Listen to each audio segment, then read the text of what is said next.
code postal genre yooyu quoi loolu moo am tu comprends loolu moo am ils ont fait une réforme du code postal mais jusqu'à présent moo xam Adama Diouf dina ci war a mën a wax. voilà c'est sur le code postal surtout. Il m'a donné des documents mais moo tax ma doon est-ce que c'est un rapport yi ngeen defoon la. voilà sur l'adressage. si am na rapport bu ñu defoon c'est le séminaire du 17 là. voilà mu ngi nii voilà du 17 au 18 voilà. bii la voilà Adama moo la ko war a jox. voilà moo ko jox il y a on l'a rédigé ensemble maag moom. D'accord c'est ça moo tax ma doon laaj ndax yi ngay donc voilà donc dans ce qui s'est passé quand on a mis en œuvre le précole, c'est le programme de renforcement et d'équipement des collectivités locales. Précole. Le précole. On l'a démarré en 2007 et on l'a clôturé en 2013. C'est une truc de collecte de données quoi. Oui.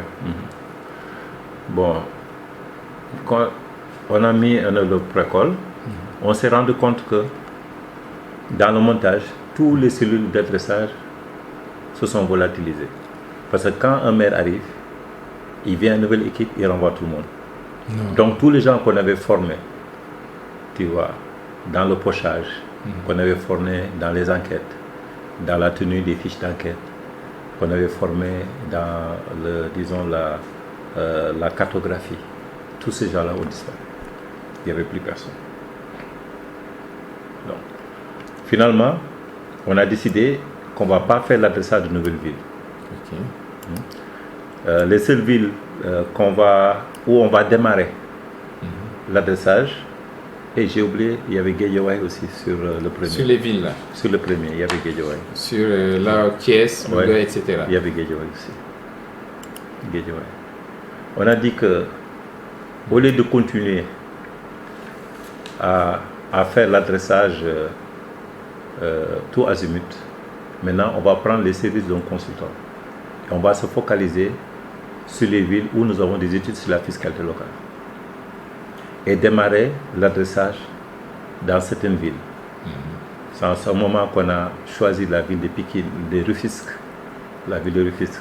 On a dit on va démarrer l'adressage de Rufisque. On va démarrer Rufisque ou Pikine? Rufisque lui-même.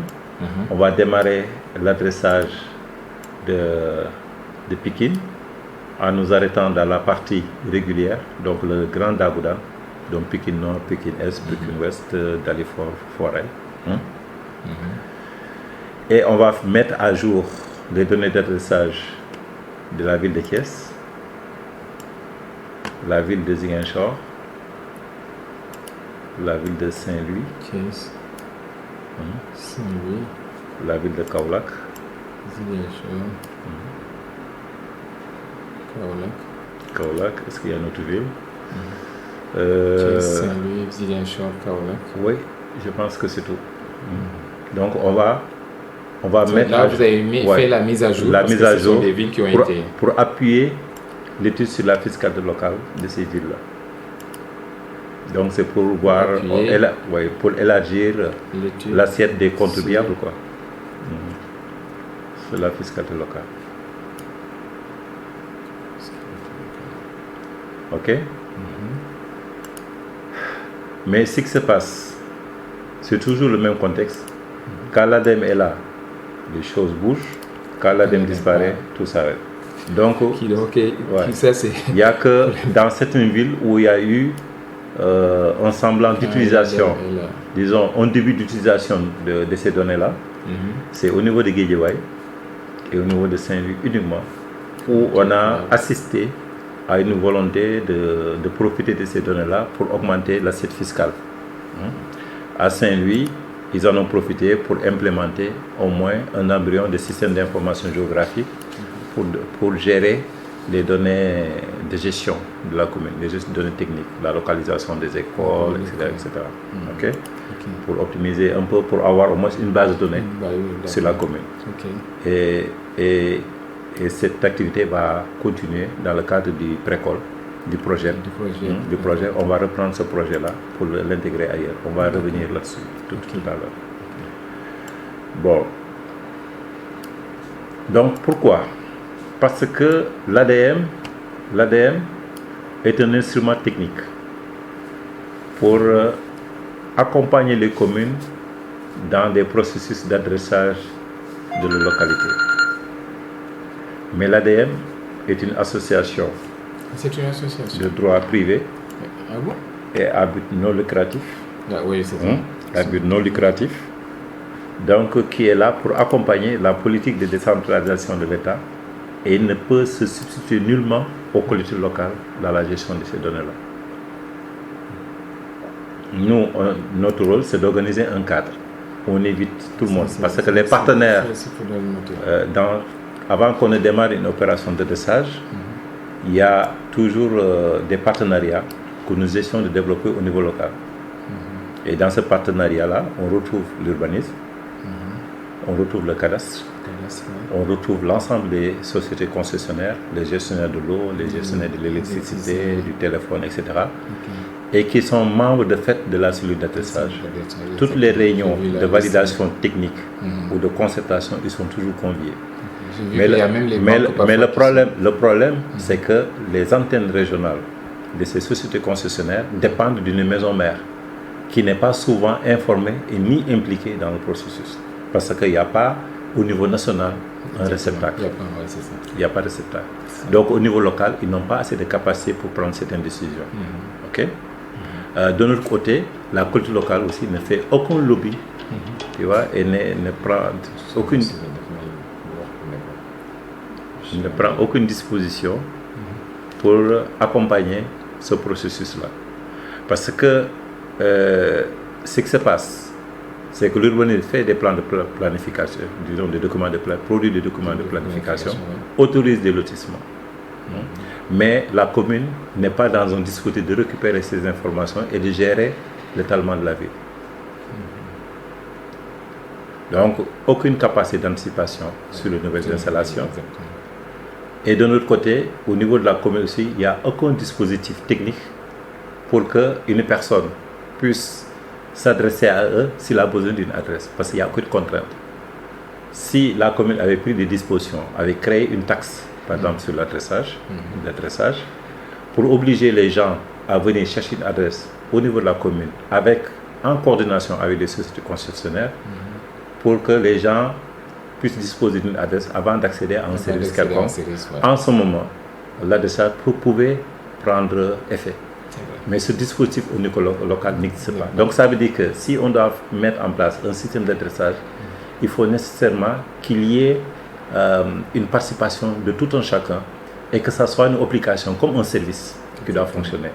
Si on n'est pas dans cette disposition-là, ça ne va pas fonctionner. Et ça, l'ADM n'est pas outillé et n'a pas des prérogatives nécessaires pour pouvoir porter cette chose-là. Ce sont aux communes de le faire. Avec le concours du ministère des Finances à travers la DGID. Il n'y avait que des structures comme ça, la Direction générale des impôts, voilà, qui pouvaient porter cette affaire-là. Mais les gens n'étaient pas dans cette optique. Donc ça veut dire que quelque part, il a manqué un lien entre l'administration générale, les sociétés concessionnaires, les collectivités et aussi, disons, la vision de l'État dans le management de la fiscalité locale. C'est ça qui manquait. Et c'est pourquoi quand l'ARTP, à travers les recommandations de l'OADA, pour mettre en place un système d'adressage unique national, tu vois, quand on nous a conviés, on a dit que peut-être c'est l'endroit où nous pouvons faire un plaidoyer pour que les collectivités puissent embarquer le processus. Il faut que l'État prenne des dispositions et donne le tempo, tu vois, en organisant un cadre. Un cadre administratif, un cadre législatif, un cadre réglementaire et un cadre technique, tu vois, de mise en œuvre des opérations d'adressage. Voilà. C'est en ce sens que l'ADM participe, tu vois, aux réunions de concertation organisées par la RTP. Aujourd'hui, au niveau de l'ADM, toujours, nous, on ne se décourage pas.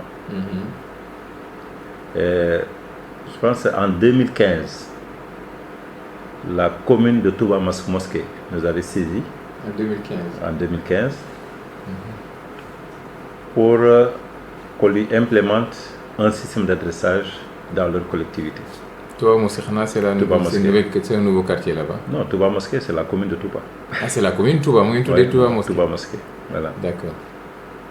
Donc, nous avons sollicité ADM. Hein? ADM, oui, pour implémenter chez eux un système d'adressage. Parce qu'ils se sont rendus compte qu'au moment des Magal, il y avait beaucoup de gens qui se perdent. Les gens n'ont pas un cadre pour pouvoir se cheminer facilement dans la ville. Exactement. Je rappelle que du temps de feu Seigne Saliou, il y avait, disons, le CSE, qui avait le centre de suivi écologique. Centre suivi écologique. CSE.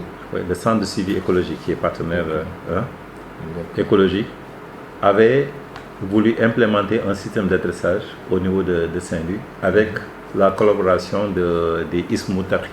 Je ne sais pas comment ça s'appelle, Ismou Tarhi, je ne sais pas comment on l'appelle. Ce projet, ce n'est pas un adressage véritable. C'est en fait la géolocalisation en donnant des coordonnées, la géolocalisation des équipements importants de Touba. Oui, d'accord. C'est-à-dire qu'on essaie de géolocaliser tous les trucs. Oui, tous les deux. C'est ça qu'ils ont appelé programme d'adressage, qui a coûté très cher. Et qui va en mission de collecte de données, mise en place de la plateforme, etc. Mais ces projets-là n'ont pas abouti parce qu'il n'y a pas un environnement de partage, un environnement de diffusion de la donnée, un environnement aussi qui permet d'exploiter à bon escient ces données-là. Et jusqu'à présent, l'ADM court derrière ces données et on n'arrive pas à récupérer même une partie de ces données-là. On n'arrive pas.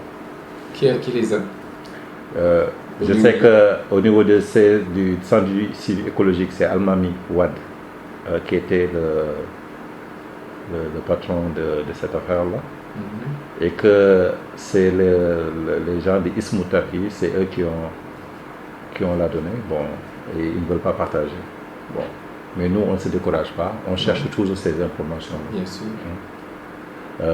D'autant plus que ces informations sont adossées à une couverture aérienne que la DUA avait acquis en 2005, qui couvre une partie de Touba, pas la totalité, et qui a été livrée par Max Geosystem. C'est des fichiers AutoCAD. Bon. Donc, à l'issue de cette requête, nous avons organisé 2 missions de terrain. La première mission, c'était pour aller nous enquérir de leur intention, des attentes qu'ils ont par rapport à la mise en place des systèmes d'adressage. Et nous nous sommes rendus compte de 2 phénomènes. Le premier phénomène, c'est des choses qu'il ne faut jamais dire. Et que l'administration communale de Touba, du point de vue de la législation sénégalaise, n'est pas en règle. Le maire est nommé, les conseillers sont nommés. Donc, au niveau des grandes maisons religieuses de Touba, ils ont fait un système de partage pour que toutes les sensibilités soient représentées au niveau du conseil municipal. Donc, du coup, les gens, ils acceptent l'indigal comme une obligation qu'ils doivent respecter par rapport au Khalif de Touba. Mais de notre côté, ça amène des tiraillements au niveau fonctionnel. Parce que personne ne veut obéir à l'autre. Ouais, donc, pour dire que moi c'est pas toi qui m'as mis ici, c'est le Khalif qui m'a mis, etc., etc. Donc, finalement, il y a eu des problèmes. Et jusqu'à présent, l'organigramme de la commune n'est pas entériné. Donc, il n'y a pas un organigramme réel. Ouais, ça, c'est le premier constat. Ouais. Le deuxième constat, la commune n'est pas détenteur des documents de planification de Touba. Les documents de planification sont entre les mains des chefs de quartier, qui sont désignés par le Khalif comme étant les détenteurs de ces documents-là et qui doivent agir pour le compte des Khalifs. Ce qui veut dire que tous les équipements qui sont projetés dans ce document-là, quelquefois sont détournés à des fins d'habitat, des parcelles d'habitation. Et puis, ces documents ne sont pas à jour. Et qu'on a découvert un monsieur là, un certain Boga, qui a créé un cabinet, qui est un ancien du cadastre, qui a créé presque un cabinet où il assiste un peu au morcellement de Touba. Ce qui veut dire que en termes de gains, il n'y a pas de zone irrégulière à Touba. Mais il y a un problème de mal-implantation des lotissements. Ce qui fait que Touba connaît aujourd'hui beaucoup de désordres du point de vue de l'animation urbaine. Ils connaissent aussi des désordres au niveau de l'hydraulique, disons les flux d'écoulement des eaux qui sont obstrués par des lotissements. Et de notre côté aussi, ils connaissent des désordres un peu sur, disons, l'armature urbaine, telle que c'est organisé.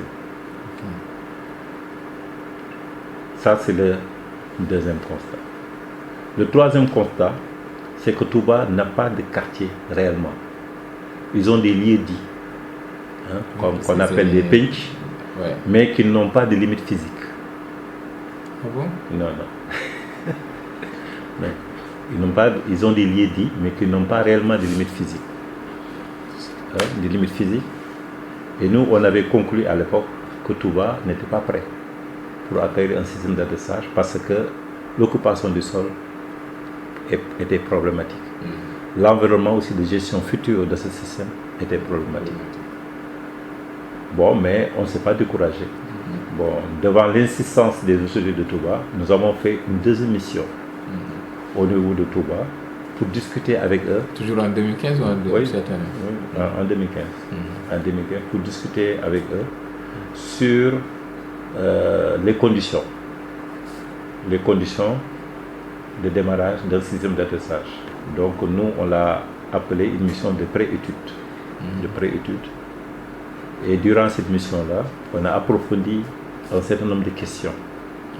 C'est qui détient les plans d'occupation du sol de Touba, s'ils les détiennent, sous quel format cela existe, est-ce qu'il y a d'autres sources d'informations sur lesquelles on pourrait s'adosser pour pouvoir avoir une cartographie des lieux au niveau de Touba, et aussi nous accorder sur l'envergure du programme. Touba, c'est une zone qui fait 14 000 hectares. Si on regarde 14 000 hectares. Ouais, 14 000 hectares si on regarde la zone habitée. Mais on s'est dit qu'on ne peut pas intervenir sur les 14 000 hectares. Donc avec l'équipe communale, on a circonscrit une zone de 2 000 hectares qui correspond à la première couronne. Disons c'est la première ou la première grande couronne de Saint-Louis qui correspond à la zone sacrée.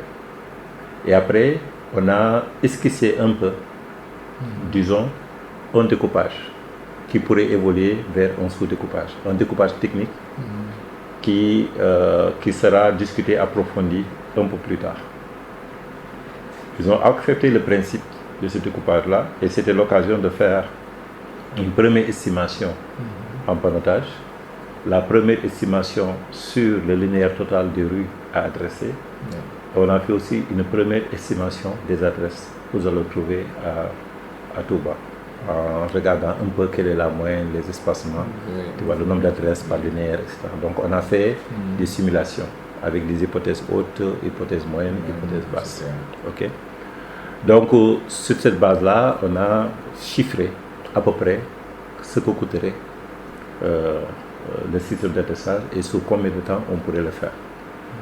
Mais au sortir de cette mission, on s'est dit que comme Touba n'est pas bien organisé, on les a demandé de prendre un point focal qui va s'occuper des questions de planification urbaine et d'adressage. Et je pense que cette personne a été recrutée. Donc dans leur budget de 2016, ils ont inscrit une enveloppe, je pense que c'est dans l'ordre de 10 à 15 millions, pour pouvoir rémunérer, disons, cette personne. Donc il s'appelle un certain M. Gueye, qui était l'ancien agent voyer de la commune de Mbacké et qui était aussi le départemental du service départemental d'urbanisme de Mbacké. Voilà, donc c'est cette personne-là qui était à la retraite. C'est celui-là que la commune a recruté. Mais néanmoins, nous, on s'est dit qu'il faut carrément faire une étude de faisabilité. On va commettre un consultant individuel, même l'appel d'offres, on va le lancer bientôt. C'est pourquoi j'aborde l'étude future là. Donc c'est en cours quoi? Oui, c'est en cours. Donc on va bientôt recruter un consultant individuel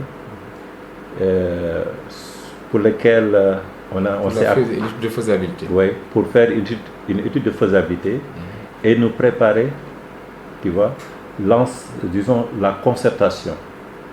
Nous préparer la concertation entre toutes les sensibilités de Touba et nous accorder sur un découpage sur lequel on pourrait s'appuyer, tout en sachant qu'il y a des prérequis sur lesquels on s'est accordé avec la collectivité.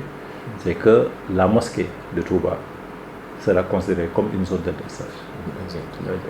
Et que la première activité de l'adressage, c'est l'adressage de la mosquée de Touba, avec une bonne campagne de médiatisation, une bonne campagne de sensibilisation, de sorte que ce sera un symbole fort d'adhérence de toutes les familles religieuses. Parce que, autour de cela. Donc il y a eu des choses qui ont été avancées et et le consulat va approfondir ces questions-là. L'autre question, c'est que Touba est divisé par pench. Les pench, ce sont des grandes familles maraboutiques, tu vois, qui ont... Et maintenant, au niveau de chaque pench, il va falloir définir un arbitrage sur des bases techniques pour pouvoir délimiter ces pench-là et au besoin diviser ces pench en sous-pench. Tu vois, en accord, en fonction de la taille, fonction de la taille, etc. Tout en ne s'éloignant pas des éléments de cosmogonie mouride.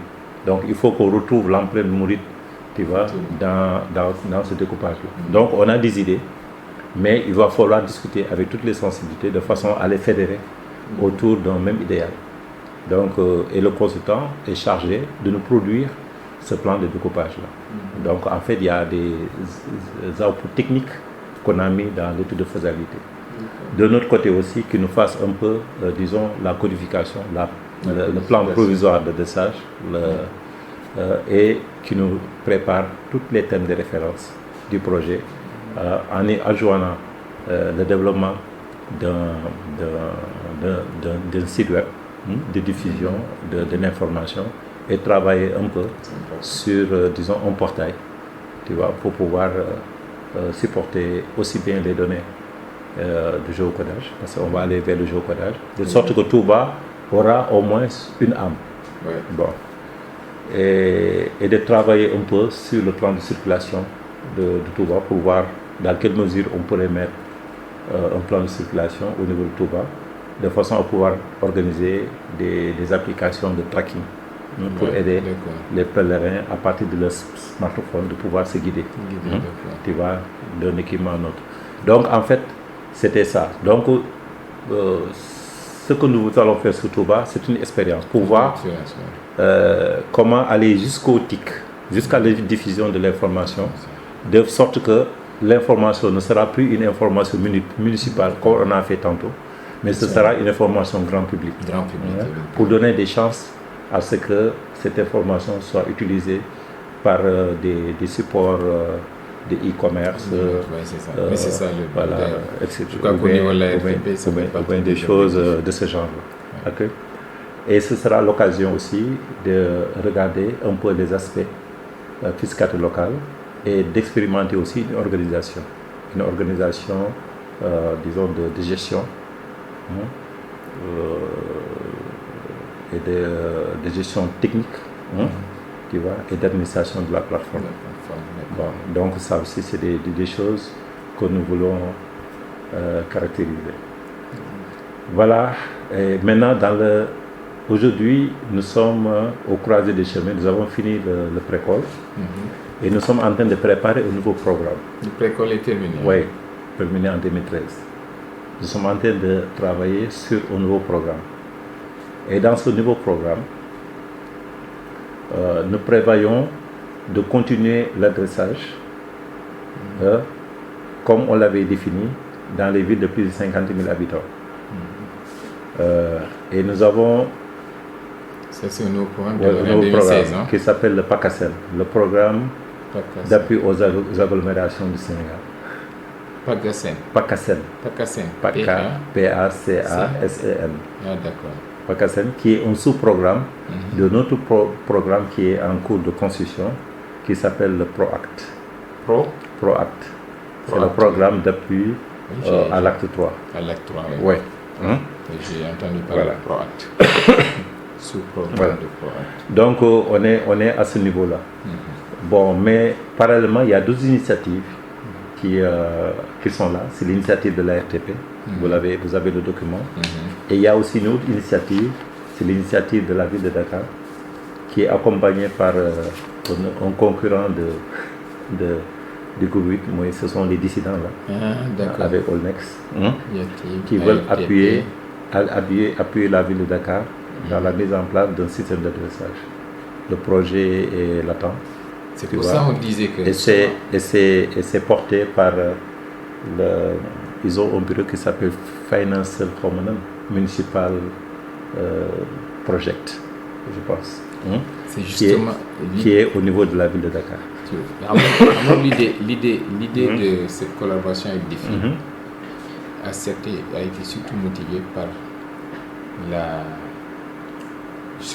multiplicité des idées, des initiatives.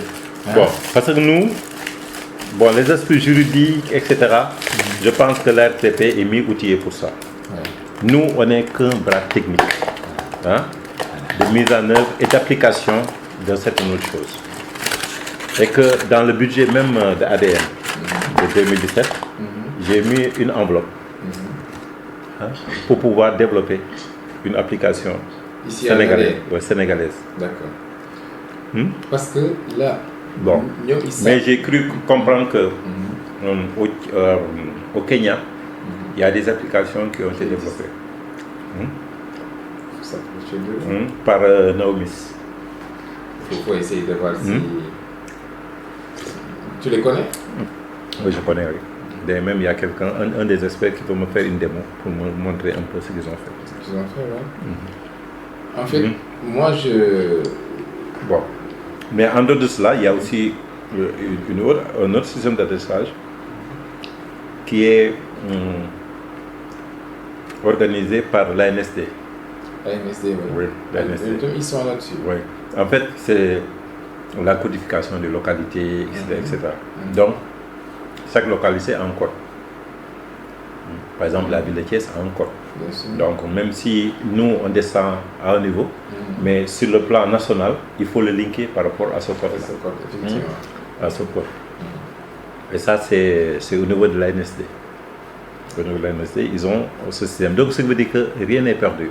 Au Sénégal, on a quelque chose sur lequel on peut bâtir un système national. D'autant plus que les données existent. Donc, même s'ils sont sur des tableurs Excel. Mais ce qu'on demande, et l'ADEME veut s'engager résolument dans cette voie-là, c'est de développer des applications sénégalaises de géocodage, tu vois, et de partage de l'information d'adressage vers le grand public. Et puis, ce qu'on voudrait aussi, c'est avec la RTP, aboutir à un système national. On glisse sur le deuxième point. Un système national dans lequel on aura réglé le cadre juridique et réglementaire de l'adressage, dans lequel on aura réglé la question du rôle de tous les acteurs, tous les acteurs qui travaillent dans ce système, et dans le cas, on va régler aussi tous les rôles et aussi comment les utilisateurs potentiels de données d'adressage, je fais allusion aux administrations, aux banques, aux sociétés concessionnaires, aux grands manipulationnaires, etc., ceux qui font du courrier express, etc., les sociétés de téléphonie, que ce soit fixe ou mobile, comment ils doivent s'insérer dans ce projet-là et quel est le dispositif réglementaire et technique qu'ils doivent intégrer dans leur plateforme pour que tout soit cohérent et même le fichier électoral avec le ministère de l'Intérieur, etc. Donc on va vers ça pour qu'au moins le système prenne en compte la sécurité nationale, la circulation des biens et des personnes, le fonctionnement des services urbains, le fonctionnement des services privés, le fonctionnement des concessionnaires, de la gestion de la facturation de ces sociétés concessionnaires ou bien des sociétés privées. Donc au moins qu'on ait quelque chose de cohérent et valable. Et que parallèlement au niveau des municipalités, qu'il y ait un cadre technique, réglementaire, tu vois, disons de récupération de la donnée d'adresse pour qu'on s'insère dans un système dynamique de mise à jour. Et l'ADM a été désigné comme pour animer la présidence de tout ce qui est adressage physique. Donc les aspects physiques, donc les aspects techniques. Dans tout le pays ou... dans les grandes villes, parce que nous on n'est que dans les villes. Dans les grandes villes, d'accord. Mais comme tout est commune, c'est presque un peu partout. Effectivement. Bon, maintenant, il y a un autre volet qui n'est pas réglé, c'est que nos communes sont pauvres, extrêmement pauvres.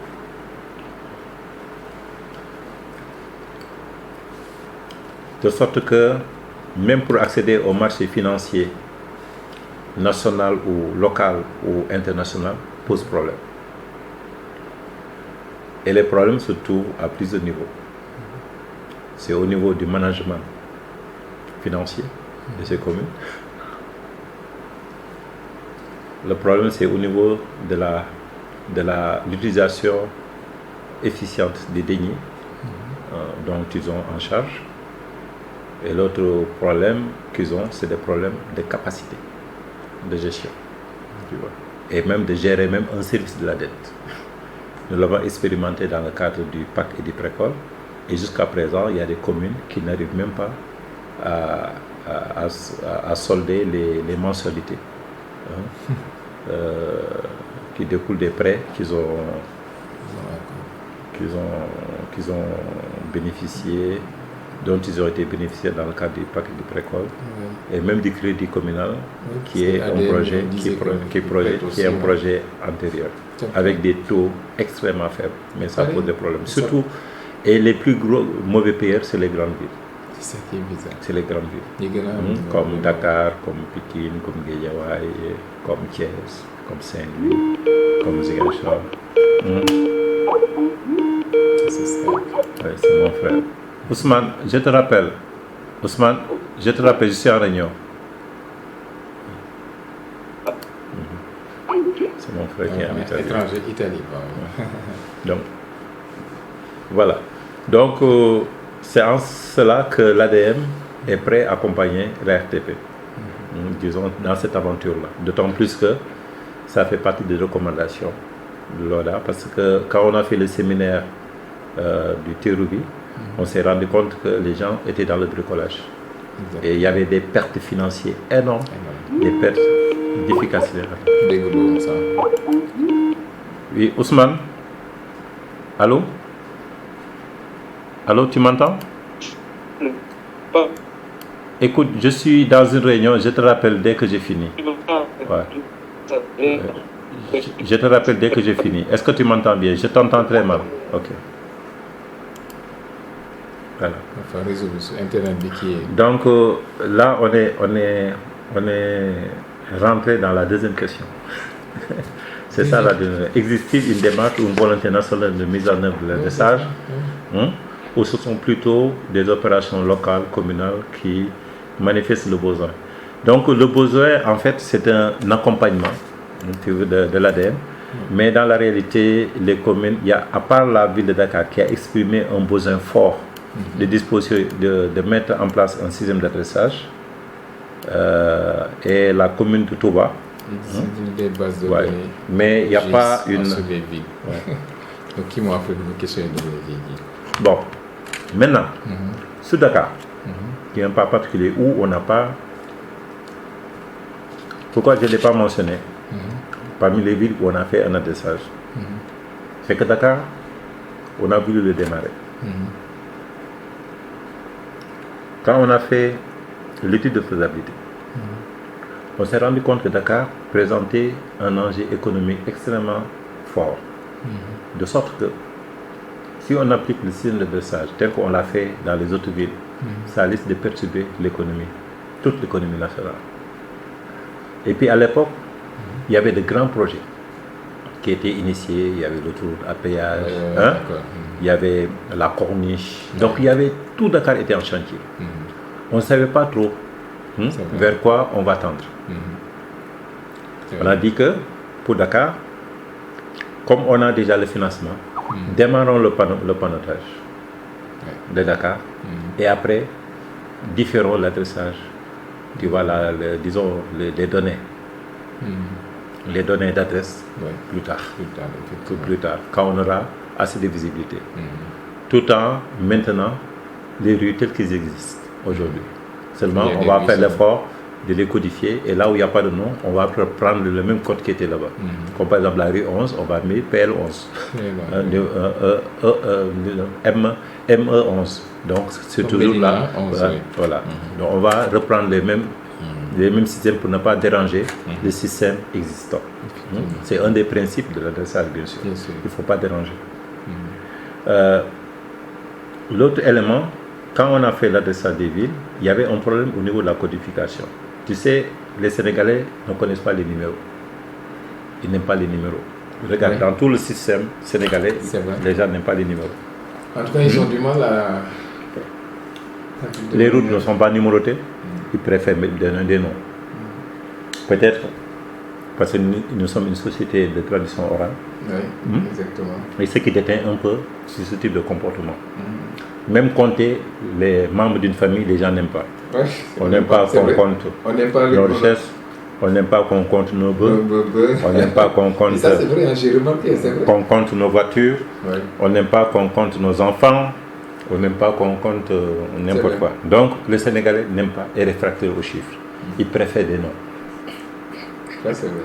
Je n'ai pas fait ce rapport. Donc, si on voulait faire un système d'adressage en se basant sur les arrondissements, premier arrondissement, deuxième arrondissement, etc., les gens ne se sentent pas dedans. D'ailleurs, même les arrondissements de Dakar, qui les connaît? Personne.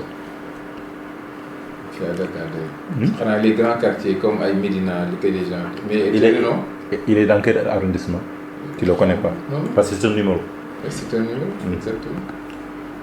Donc les gens sont avec des noms. De notre côté, il y avait des problèmes de limites, de litiges, au niveau des limites des quartiers. Et même si on parle de quartier, ça pose un problème. Parce qu'il y a des quartiers et des sous-quartiers. Et si tu prends les sous-quartiers, tu te retrouves avec un émiettement du territoire qui a été façonné suivant les enjeux politiques et qui bouge, qui bouge au-delà des sensibilités et des réalités du moment sur le plan politique. Est-ce que tu vois? Donc on ne pouvait pas s'appuyer sur ça. Donc il a fallu travailler avec la direction de l'aménagement urbain de la ville de Dakar. Et on a travaillé un peu sur les limites des communes, communes d'arrondissement à l'époque. Et ces communes d'arrondissement aussi posent problème parce que les limites aussi, il y a des litiges au niveau des... Donc on a trouvé un consensus pour pouvoir matérialiser ces limites-là. C'est pourquoi sur les plaques d'adressage, on a mis des noms des communes d'arrondissement. Mais par contre, sur certaines communes d'arrondissement, il y avait des velléités d'indépendance pour se désolidariser de l'ensemble. Comme par exemple, Gueule Tapée Fass Colobane. Gueule Tapée est une entité culturelle et politique bien ancrée. Fass aussi, c'est une entité culturelle et politique bien ancrée. Colobane aussi est une entité culturelle bien ancrée. Exactement. Donc cette commune a été divisée en trois zones d'adressage, tout en sachant que c'est la même commune d'arrondissement. Si on prend Gibraltar par rapport à la Médina, c'est vrai. Gibraltar a une autonomie qu'ils ont revendiquée pour avoir une zone qui leur appartient. Là-bas, il y a des nuances. Attends, il y a des nuances. Si tu vas par exemple au niveau de Amitié, ouais. eux aussi ils ont ces problèmes-là. Vous allez à Baobab, ils ont aussi ces problèmes-là. Mais par contre, Liberté, ils n'ont pas ces problèmes-là. Vous comprenez?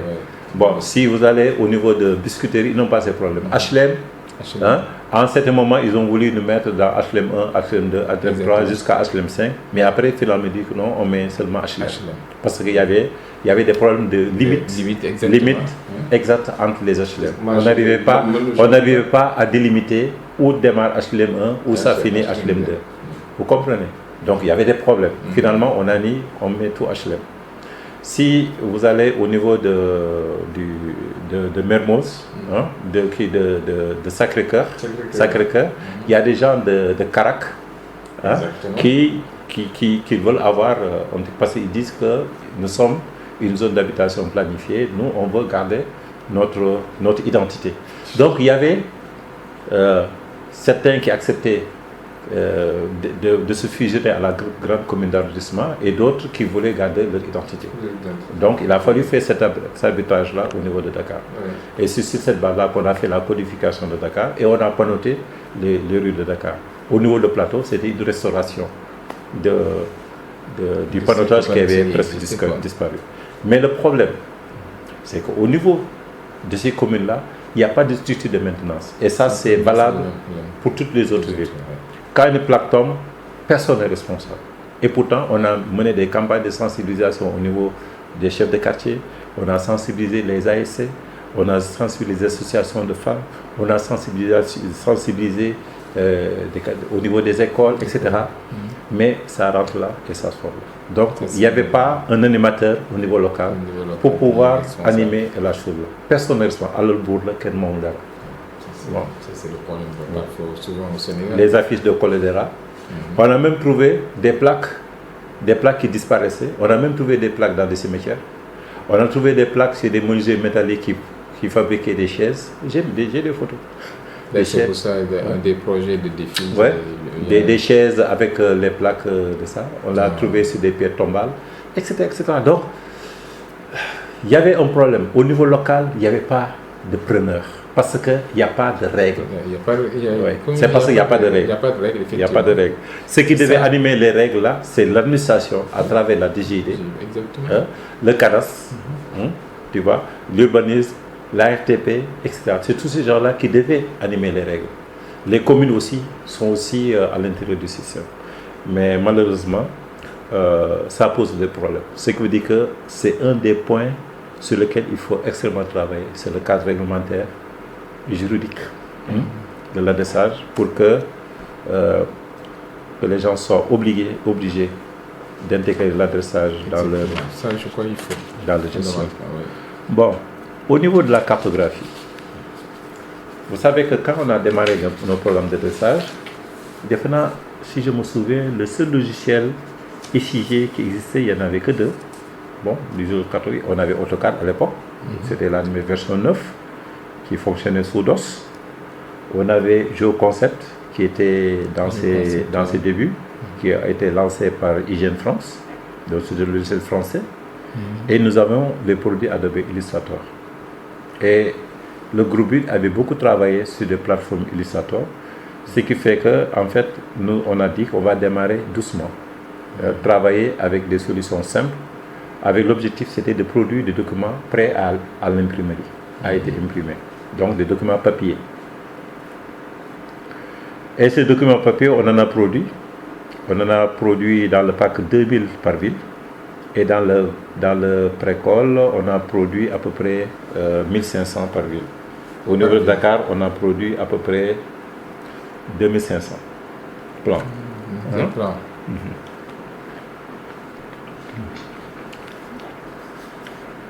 Des plans d'adressage que nous avons diffusés. Mais au niveau des communes, une partie c'est nous qui l'avons diffusé, au niveau des administrations. Mais malheureusement, au niveau de ces administrations-là, ce sont des personnes qui récupèrent ces plans et les mettent dans les tiroirs.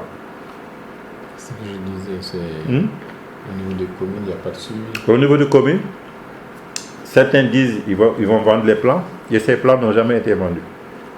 Il n'y a jamais eu de diffusion au niveau des communes. Si vous allez dans les archives, vous trouverez des plans vieux de 2001. 2001, 2002, 2003.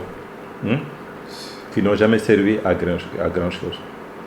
Le seul plan qui a été diffusé, c'était le quota d'ADER que nous avons distribué un peu partout.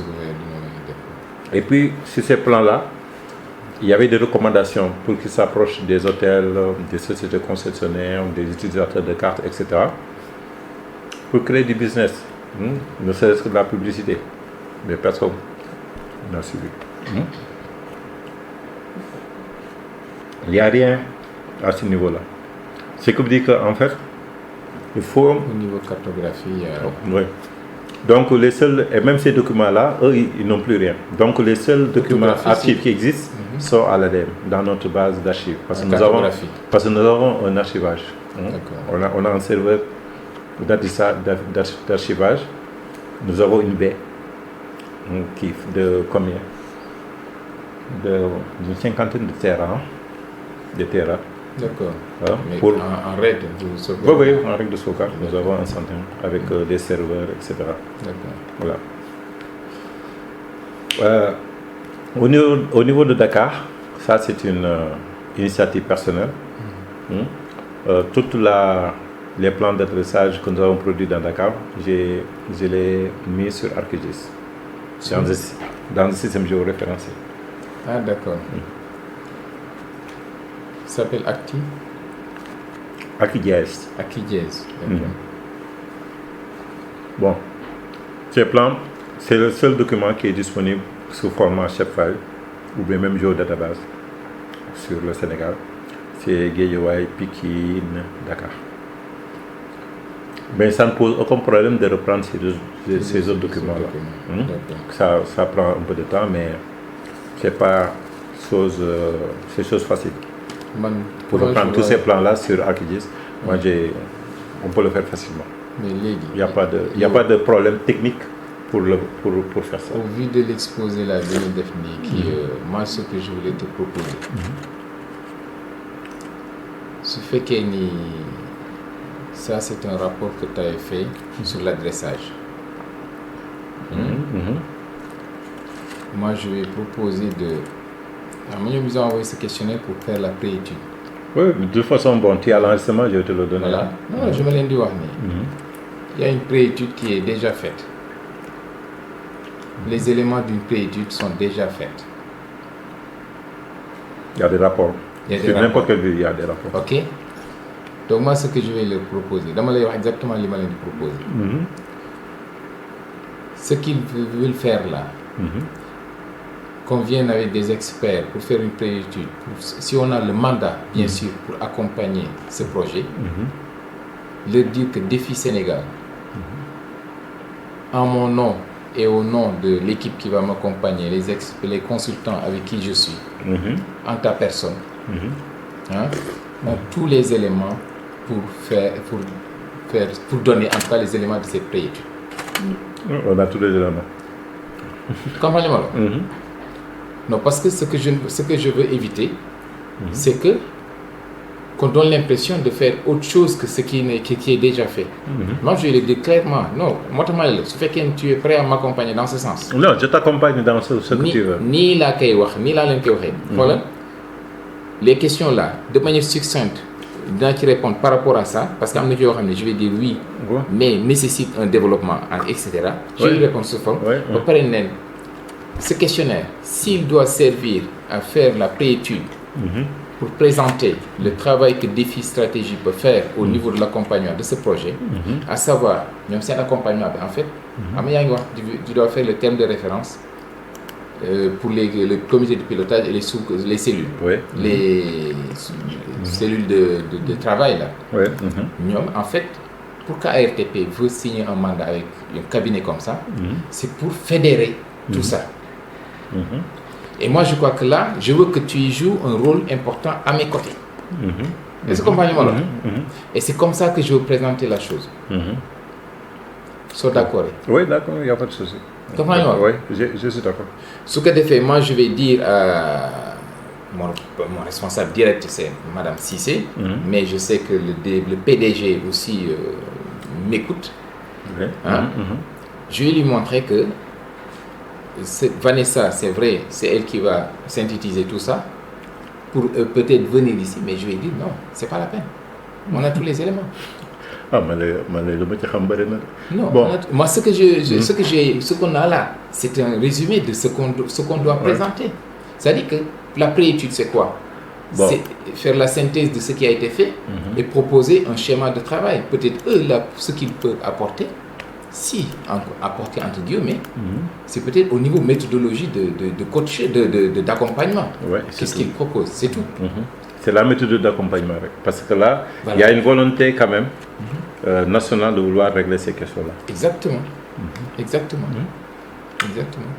Parce que même si on regarde le schéma d'aménagement du territoire, les gens, l'échelle de travail qui a été retenue, même au niveau du plan géométrique national, c'est le 50 millième. 50 millième, Nous, le 50 millième, ça ne nous intéresse pas. On est dans l'urbain. Parce que l'adressage, ce n'est pas de l'information macro. C'est de l'information urbaine très fine. Parce qu'on va jusqu'à la porte. C'est ça, oui. Très fine. On n'a pas besoin des parcelles. Parce que le parcelle, c'est le cadastre. Maintenant, si le cadastre veut liquer ces données-là avec le NICAD, peut-être au moment de l'enquête, on peut récupérer une information pour pouvoir faire le lien entre le NICAD et le truc et le signe d'adressage. J'ai même discuté avec le directeur du cadastre. Tu sais, eux, le NICAD, ils ont le nouvel identifiant cadastral. D'accord. C'est ce qu'on appelle le NICAD. Le NICAD, c'est un numéro de NINEA qui a, je ne sais pas, entre 11 et 12 chiffres. Quand je peux te donner le nombre de chiffres du NICAD. En tant que j'ouvre une appli, un projet. C'est un numéro comme un NINEA. D'accord. C'est comme un NINEA, d'accord. Oui, ça identifie le... Et ce NINEA-là va être appliqué au niveau national.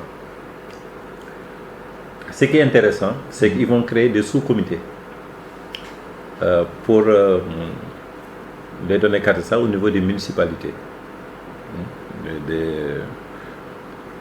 Bon, je n'ai pas les détails, mais je peux chercher dans mes archives et de t'en dire un peu plus sur le NICAD. Ce NICAD-là, c'est des communes qui sont subdivisées en secteurs. Et chaque secteur a un lot de parcelles, tu vois, qui sont numérotées. Tu vois, avec l'identifiant du secteur, l'identifiant du truc, etc. D'accord. C'est pour éviter la multiplicité des numérotations. Parce que chaque lotissement qui naît vient avec un numéro. Donc, c'est qu'il y avait des redondances. Et quelquefois, jusqu'à présent, jusqu'à un moment, on ne savait pas comment gérer cette foule de numérotation avec des doublons, etc. C'était trop compliqué. Dans une seule zone, tu vas trouver un numéro 2 de parcelle. C'est compliqué à gérer. Donc, ils vont faire un identifiant unique et national. Cet identifiant-là, c'est toi seul qui l'a. Sur tout le territoire national, il n'y a pas quelqu'un d'autre qui aura cet identifiant-là. C'est ça qui est recherché. Voilà. Maintenant, le challenge. Le challenge, c'était une demande du cadastre. Il voudrait que les secteurs correspondent aux zones d'adressage. C'est-à-dire quand on fait un système d'adressage et qu'on définit la zone d'adressage. Système d'adressage. Oui, je vois ça. Il ne faut pas que, par exemple, le découpage de l'adressage, par exemple, les territoires, disons, coupent un secteur en deux. Du point de vue de la gestion. Oui, je vois. Gestion. Ici, à un niveau, ils prennent un secteur pour codifier leurs parcelles, que le système d'adressage tienne compte de cette zone-là. Exactement. Voilà. Au niveau codification, il faut que les gens alors que nous, on a déjà très avancé sur les aspects codification etc. Ouais. Donc, dans la réalité, c'était à eux de s'adapter. au nouveau système. Comme ils sont dans les zones où l'adressage existe déjà, et que nous adaptons à eux dans les zones où il n'y a pas d'adressage. Tout en sachant que les populations et les communes, ils ont un mot à dire sur le découpage. Parce que ce n'est pas un découpage technique pur et dur comme les gens le cadastre le font. Parce que le cadastre, quand il organise le secteur, ça ne dérange personne. Mais quand il s'agit de donner une identité à une zone, ça peut déranger. Ça peut déranger, effectivement. C'est vrai. Ce qui veut dire qu'en fait, les deux systèmes, même si de façon idéale, on veut aller vers ça, mais ça risque de poser des problèmes au moment des arbitrages. Oui, c'est vrai. Au moment des arbitrages. Même si nous, en amont, on fait l'effort pour que les zones de démarcation entre des zones d'adressage soient des limites franches. Tu vois, que ce soit des limites très très franches, mais que ce ne soit pas des choses qui vont en zigzag. Bon. L'autre question qui est au niveau technique, c'est la codification de l'adressage des zones irrégulières. Dans toutes les communes que nous avons visitées, aucune commune n'a voulu adresser les zones irrégulières. Parce que c'était une façon de légitimer un peu leur occupation irrégulière. Parce que quand quelqu'un vient, il donne un numéro, donc on dit que donc la commune accepte mon installation. Parfois ça peut ne pas être. Voilà, donc c'est des zones. Donc quelque part, il faut que, comme le Sénégal s'est engagé dans l'éradication des zones d'occupation irrégulière à travers la DARZI, c'est la direction des. Je sais pas comment ça s'appelle la DARZI. C'est quoi? La direction de l'aménagement des zones irrégulières, je ne sais pas moi, d'inondation, je ne sais pas. La DARZI. C'est une direction du cadre de vie. Le ministère du cadre de vie. HLM, ils n'ont pas une direction aussi dans ce sens? Bon, de toute façon, c'est érigé en politique. Hein. Ouais, depuis l'avènement de l'appui de la coopération française et la coopération allemande,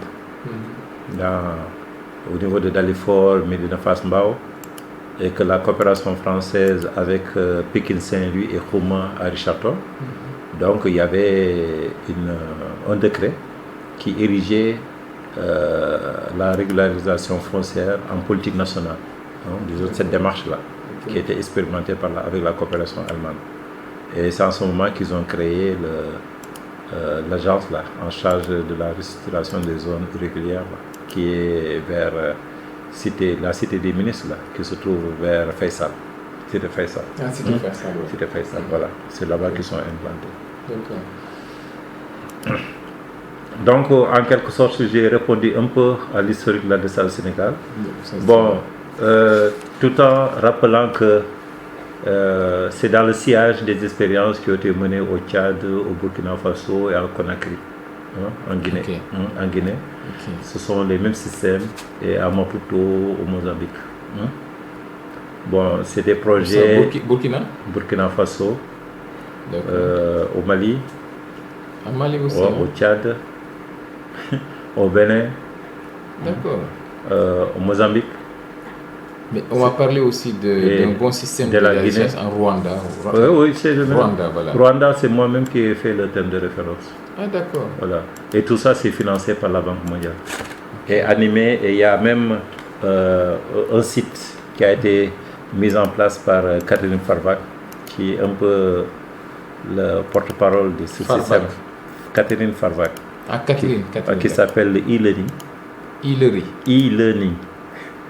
Il cherche à promouvoir un peu ce système dans les pays de l'Amérique latine. D'accord, e-learning, d'accord. Voilà. Okay. Donc c'est le système métrique. Oui. Ouais.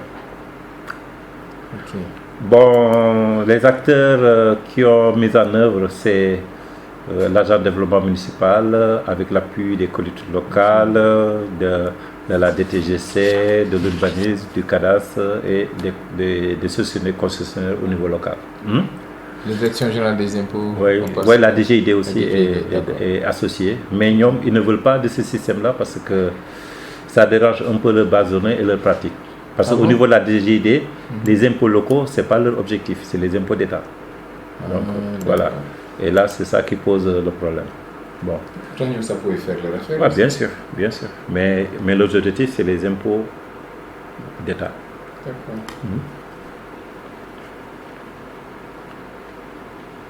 Quelles sont les activités d'adressage qui ont été mises en œuvre à ce jour? Ça, j'ai déjà répondu. Bon, à part Dakar, dans toutes les villes, il y a eu la codification des zones, les enquêtes d'adresse, les bases de données. C'est la question numéro 3. Donc, c'est en fait les activités traditionnelles d'un système d'adressage. Quelles sont les activités d'adressage qui ont été mises en œuvre depuis lors jusqu'à ce jour? Oui. C'est quoi? C'est-à-dire que c'est les différentes phases d'une opération d'adressage. Il y a, à part Dakar, toutes les villes que j'ai énumérées tantôt, ont été adressées, on a connu toutes les phases. Ils ont traversé toutes les phases d'un système d'adressage, depuis la codification jusqu'au panotage et la production des cartes. Codification, dans l'ordre de codification, panotage, codification, panotage, codification des rues et des adresses, codification et des adresses, panotage, le zoning d'abord, la définition des zones d'adressage, tout ça c'est dans la codification. Codification des zones, codification des rues, codification des adresses. Il y a aussi le panotage, le panotage des rues, donc la signalétique d'adressage et la production des plans d'adressage.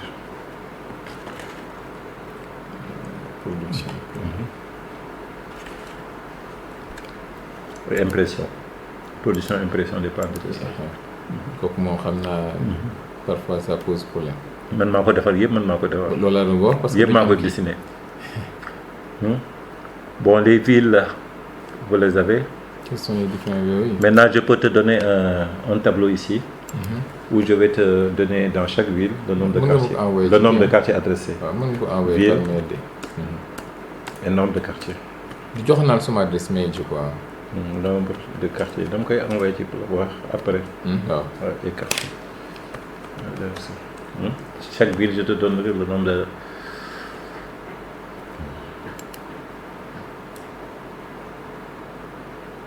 Oui, ils sont tous visibles. Dans toutes les villes, c'est visible. Ah bon? Oui, parce que le panotage, je vais le dessiner.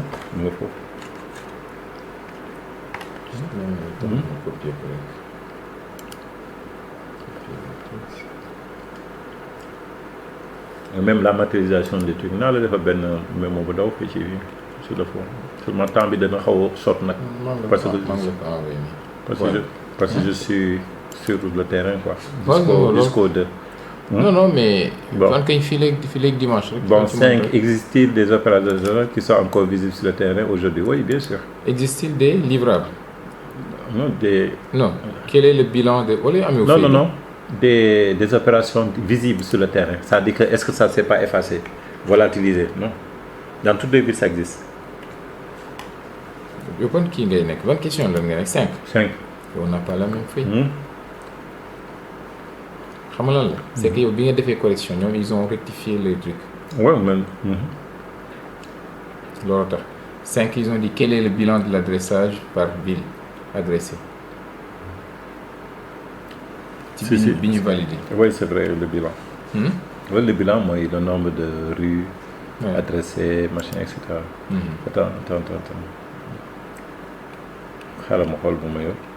Parce que Bi m'a envoyé un message corrigé. Je l'ai imprimé.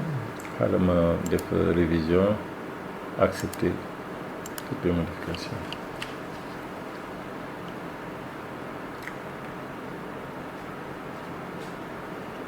C'est vrai qu'à j'avais fait des annotations. Après le BI, sur la base de ces annotations, qui l'ont rectifié validé. Est-ce que je l'ai reçu?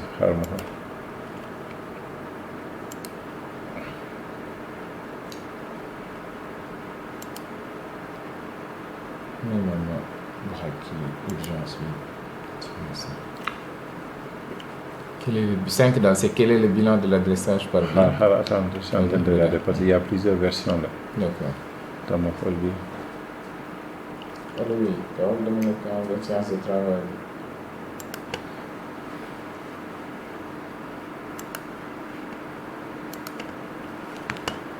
Le bilan, je peux te fournir un tableau Excel là, des bilans. Le bilan, c'est le nombre de carrefours, le nombre de qui adressés, la surface adressée. Ouais, d'accord, ok. D'accord, ok. Gis nga ko ah. xam nga ko. ok man dama bëggoon seet ban kañ la ma ko envoyé ma wax la. waaye gis naa waaye. gis nga ko. ça veut dire te préparer un tableau Excel. d'accord. Ok. Un tableau Excel sur le bilan. Oui. Bon. Okay. Les villes qui en ont bénéficié, tu as la liste des villes, hein? Les villes, oui, ok. Oui. J'ai la liste des villes. Moi, je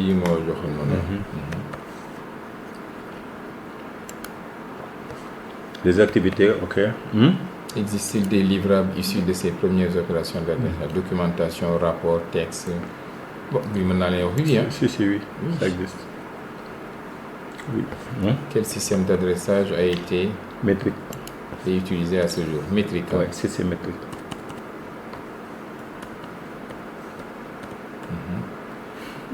Quelles sont les différentes structures nationales qui ont participé à la mise en œuvre de l'adressage et de quelle manière?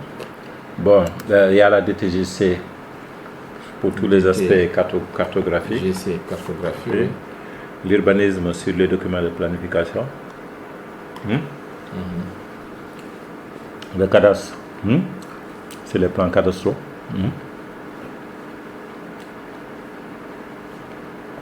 L'ADM qui a fourni les prises de vue aériennes. Il y a des prises de vue. Oui, il y a des prises de vue. Avec drone? Non, avec des avions à l'époque, en drone amoureux. Les prises de vue aériennes et restitution photogrammétrique avec l'ADM. Des croquis urbains, quoi. Croquis urbains, nos jours référencés. Ça, c'est en 2001.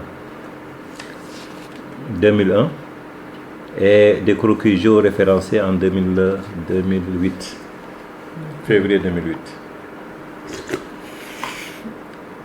On va dire que j'ai la mémoire. Depuis 2008, non. C'est quand même le dire.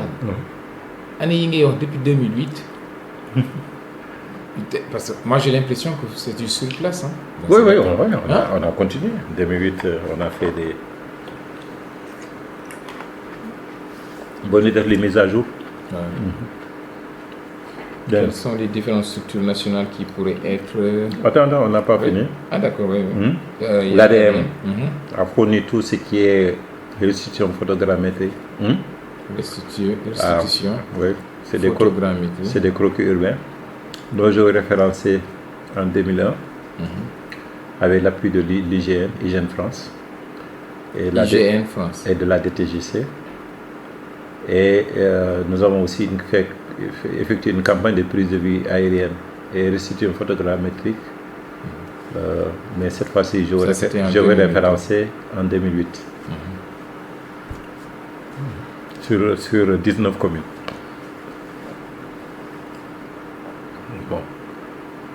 Bon, maintenant, il y a aussi les sociétés concessionnaires au niveau local. Qui ont participé, mais comme membres de la cellule locale de dressage. Société concessionnaire. Oui, les collectivités locales aussi. Les collectivités locales. Ont participé comme animateurs techniques du système.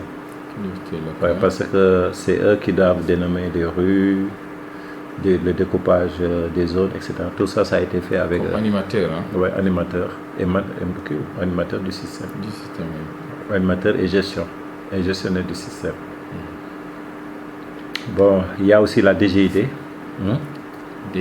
La DGID qui a participé, mais à travers avec les études sur la fiscalité locale menées par ADM sur certaines villes. À travers la fiscalité locale. Oui. Et quoi d'autres. Et aussi, il y a, dans certaines villes, nous avons des ASC, comme à Kaolack avec la Codeka, qui ont participé aux opérations. Les ASC ont été impliqués. Des ASC, c'est Kaolack? Oui, surtout Kaolack et Ziguinchor. Kaolack et Ziguinchor. Mais eux, ils ont participé à la mise en œuvre sur le terrain. D'accord. C'est pour... Maintenant, il y a les radios aussi, les radios privées au niveau local, ce que j'allais dire. Qui ont participé aussi, je sais que dans qui ont participé dans la médiatisation et la sensibilisation des populations. Sensibilisation. Ouais. Il y a aussi les chefs de quartier qui ont participé aussi dans la sensibilisation et l'accompagnement aussi des enquêtes sur le terrain. Voilà. Sensibilisation. Et accompagnement, enquête. J'ai répondu. Et de quelle manière Et quelles sont les différentes pratiques d'adressage utilisées par ces structures? Question pratique dans le sens d'une exploitation des données. Bon, Saint-Louis, le système d'adressage a évolué vers un SIG à Saint-Louis. À Saint-Louis, ça a évolué vers un SIG municipal.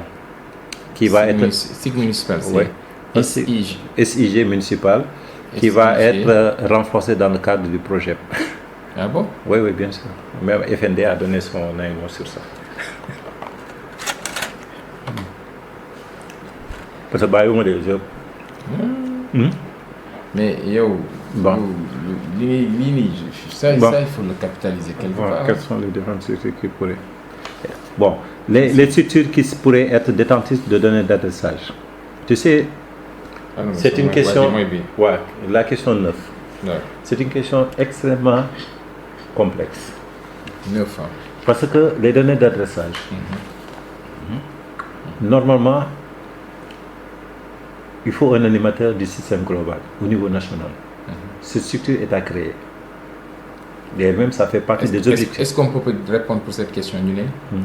Des semblants de structures existent, mais d'équipes existent, mais la structure, une structure réelle pour... Oui, parce qu'il faut un élément fédérateur. Exactement. Au niveau national. Celle-là, elle est à créer. Il est à créer.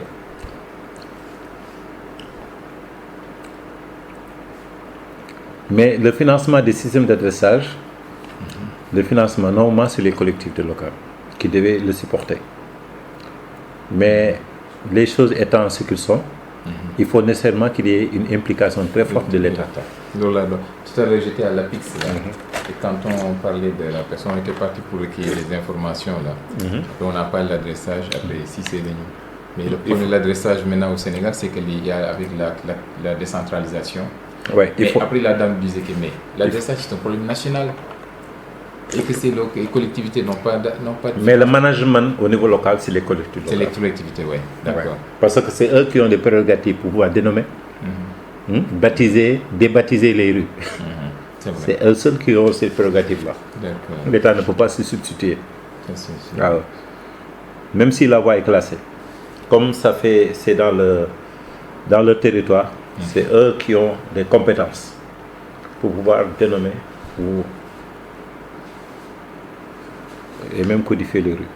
Même le découpage en zone d'adressage, c'est eux. Bon. Maintenant, dans ces structures-là, tu sais, l'adressage, c'est la combinaison de deux systèmes. De l'existant, avec aussi des tâches d'anticipation. Par exemple, d'anticipation sur les nouvelles installations urbaines. Normalement, il y a une bagarre que nous devons mener. Il faut que le système, dans les documents de planification, quand les gens font des PUD, des plans de détail, et des plans de lotissement, il faut nécessairement qu'il y ait un adressage. C'est-à-dire qu'au niveau des outputs, au niveau des outputs. Il faut un adressage. C'est-à-dire qu'il doit accompagner nos documents de planification. De sorte qu'on puisse intégrer directement ces éléments-là selon un cadre technique avec des thèmes de référence bien clairs. Bien clairs, que les gens proposent des systèmes, disons un adressage, une codification, et maintenant qui sera validé par la structure, par la commune, tu vois, et la structure au niveau national. Qu'il y ait des instances de validation de ce système-là, tant au niveau de la codification. Tu vois. Et maintenant, les enquêtes portent, les trucs comme ça va se faire au fur et à mesure que les gens vont occuper. De sorte que même comme c'est un système métrique, donc il n'y a jamais de doublon. Quand quelqu'un construit sa parcelle, il a besoin de l'eau, il a besoin d'électricité, il réclame, il demande, il fait une demande au niveau de la commune, les gens ils viennent, il lui attribue l'adresse tout de suite et c'est récupéré dans le système. Il ne faut pas attendre que les gens s'installent, que le cachet soit suffisamment dense. Seulement il y a des choses qu'on peut différer. Comme par exemple le panotage. Si tu panotes des zones vides, tes plaques vont partir. Parce qu'il y a beaucoup de vandalisme que nous avons constaté dans toutes les villes. Voilà. Par exemple, au niveau de quelle ville encore? De Thiès, 21% des poteaux que nous avons installés se sont volatilisés. À Saint-Louis, c'est 100%. Ah bon? Ouais. Tout ce qui est poteaux qu'on a implémenté dans des zones qui n'étaient pas suffisamment habitées, ont été, disons, vandalisés par les bandits de ferraille. C'est pour ça maintenant ils mettent des poteaux, des panneaux. C'est pourquoi, même si la signalétique n'est pas présente, on peut toujours gérer.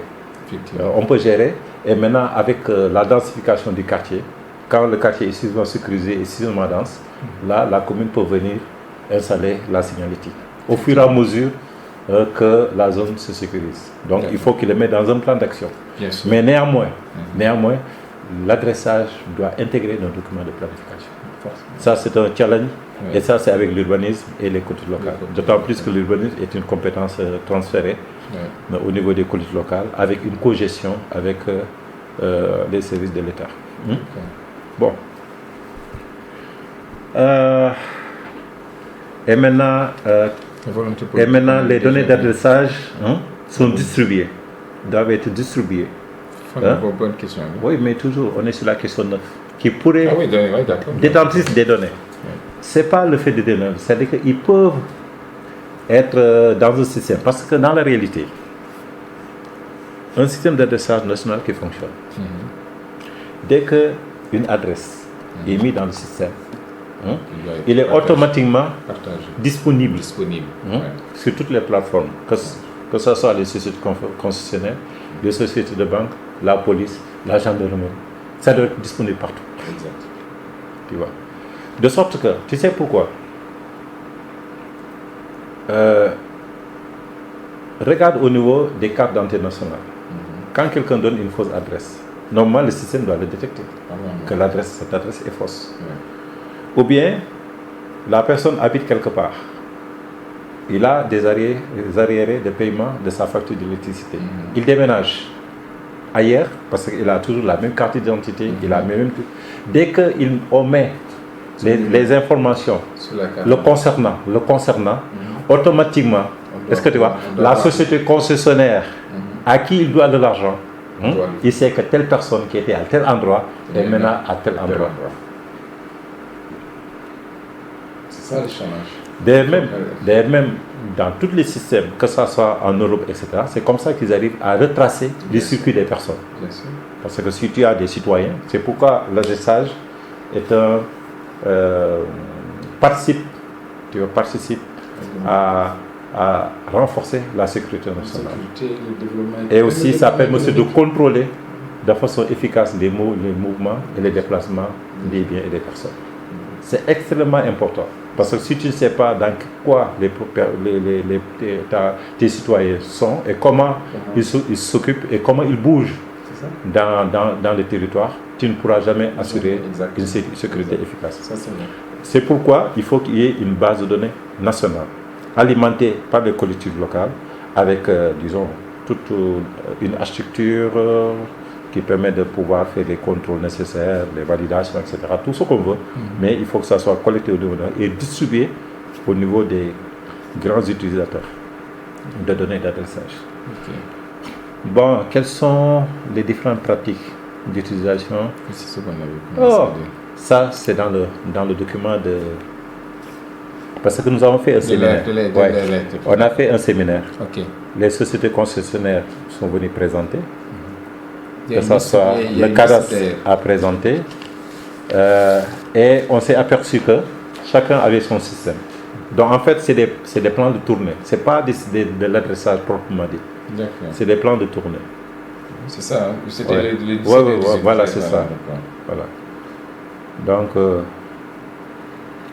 ils ont des plans de tournée, chacun a sa façon de faire. Liste des structures invitées. Et d'ailleurs même... C'était ça, hein? Oui, c'est ça. Et d'ailleurs, nous sommes... bon, ça c'est à titre privé. Hein. On est en train de travailler avec une commune de la région de Dakar pour rétablir un peu la vérité sur la taxe sur l'électricité.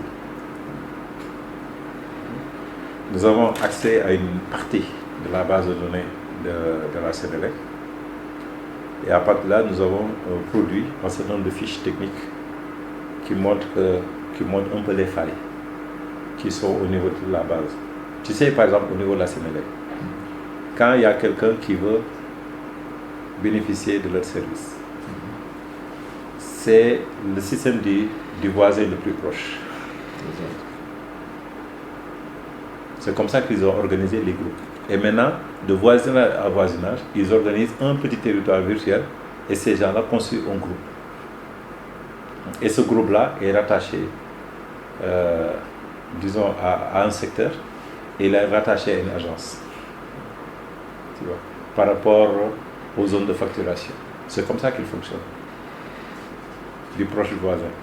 Mais maintenant, les agents qui ont en charge de cela, chacun gère un groupe. À un certain moment, ils sont tellement habitués disons, à l'espace qu'ils gèrent de mémoire. Ils connaissent les habitations. Effectivement. Mais s'ils tombent malades ou bien s'il a un accident, etc., il y a des problèmes. Donc ce n'est pas des systèmes qui sont viables. Donc ils se débrouillent. Depuis l'avènement du téléphone portable, les gens se perdent moins. Mais on perd beaucoup de temps et on perd de l'argent. Parce que chaque coup de téléphone, c'est de l'argent. C'est de l'argent, effectivement. Donc, et on perd du temps. Ah non, j'habite près de la mosquée. Non, Sonia Befi, je vais te chercher. Et même les tâches de maintenance de la Sonatel, ils te disent, écoute, tu habites dans quelle zone? Je dis que je suis à telle zone. Ok, le gars, il connaît la zone. Il vient jusqu'à un repère, il t'appelle. Tu es où?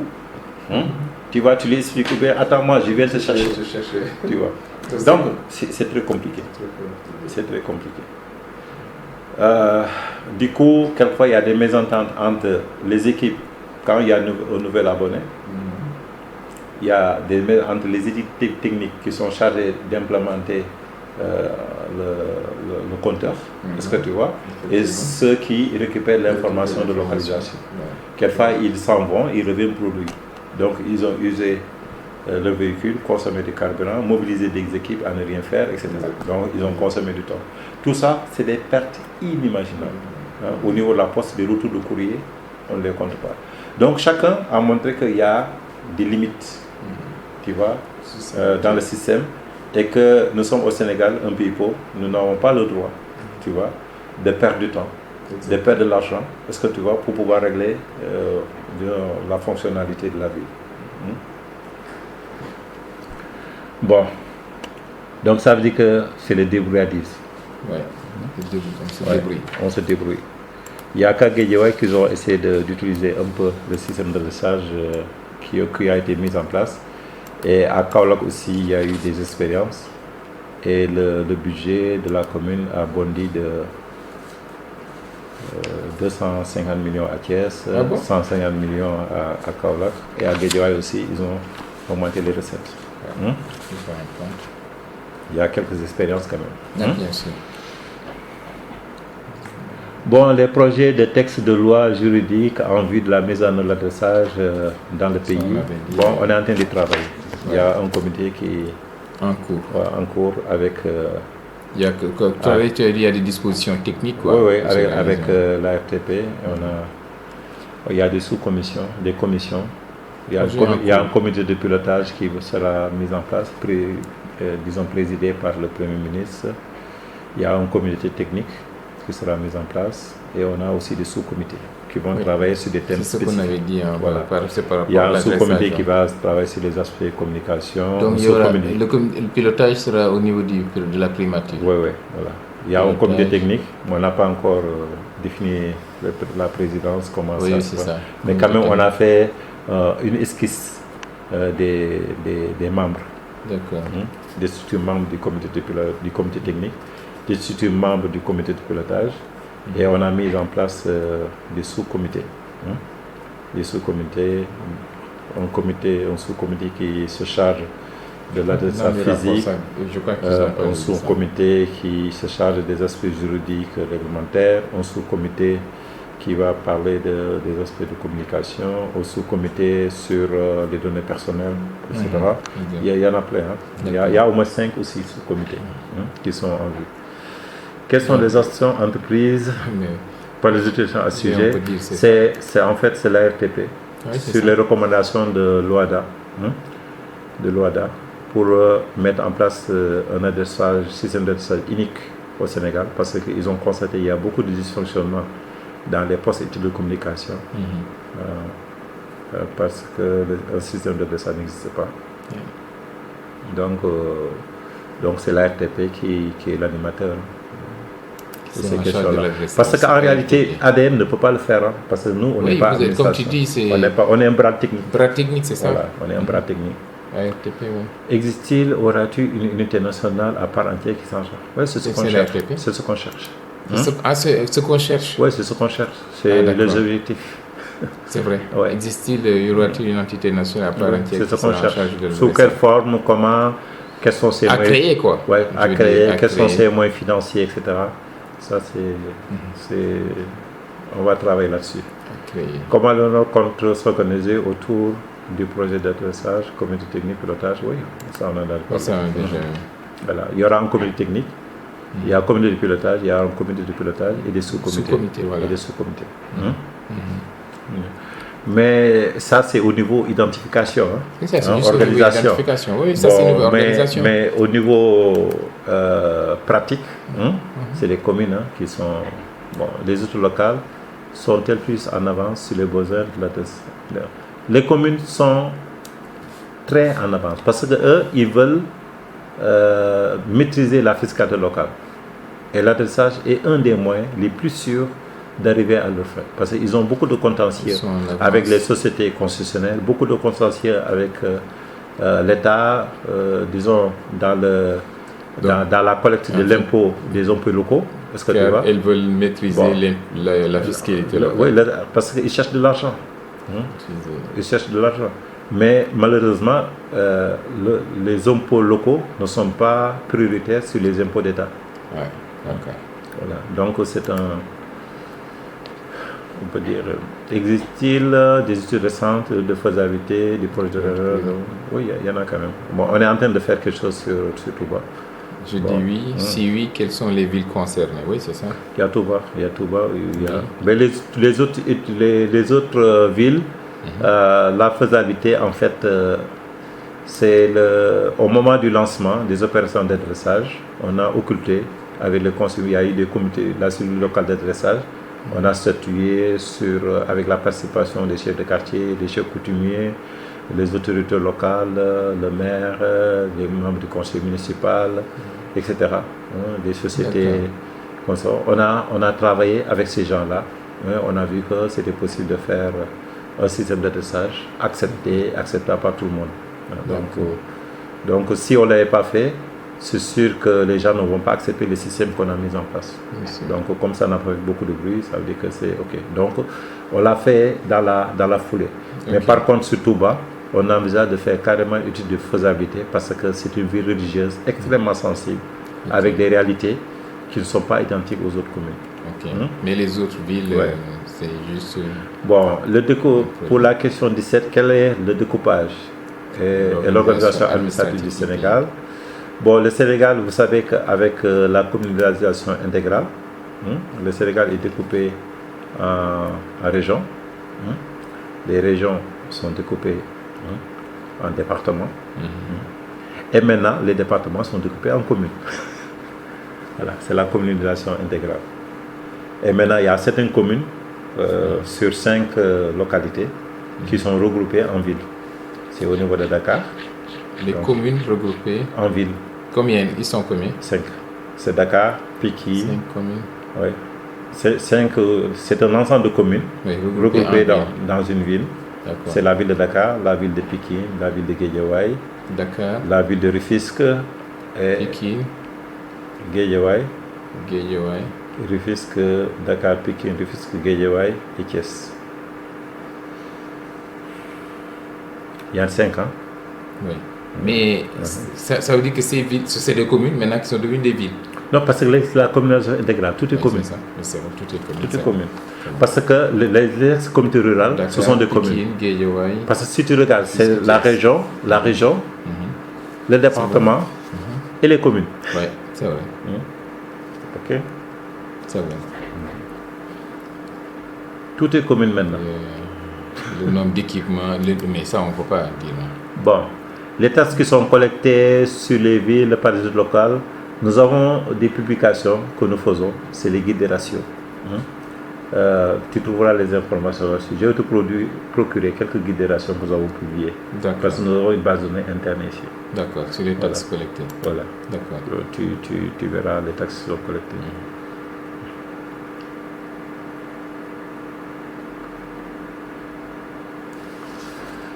Comment ils sont organisés pour la collecte des données sur le terrain? C'est les cellules locales de dressage. C'est les CLA, les cellules locales de dressage. Bon, il y a des embryons de cellules qui existent. À Thiès, ils ont conservé la cellule. À Saint-Louis, ça existe. Tambacounda, il n'y a plus personne. Saint-Louis. Oui. Saint-Louis. Thiès, Saint-Louis. Thiès, Saint-Louis, Ziguinchor. Ziguinchor. Il y a la cellule qui existe toujours. Mais par contre, au niveau de... À Kaolack aussi, il y a une cellule. À Pikine, il y a une cellule.